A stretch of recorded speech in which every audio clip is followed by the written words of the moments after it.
according to St. Matthew chapter 22, verses 34 to 40.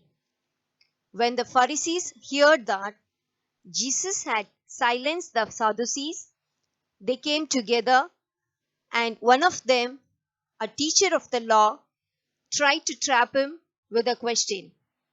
"Teacher," he asked, "which is the greatest commandment in the law?" Jesus answered, "Love the Lord your God with all your heart, with all your soul, and with all your mind.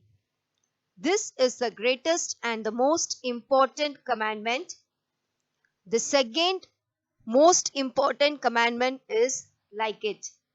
Love your neighbor as you love yourself."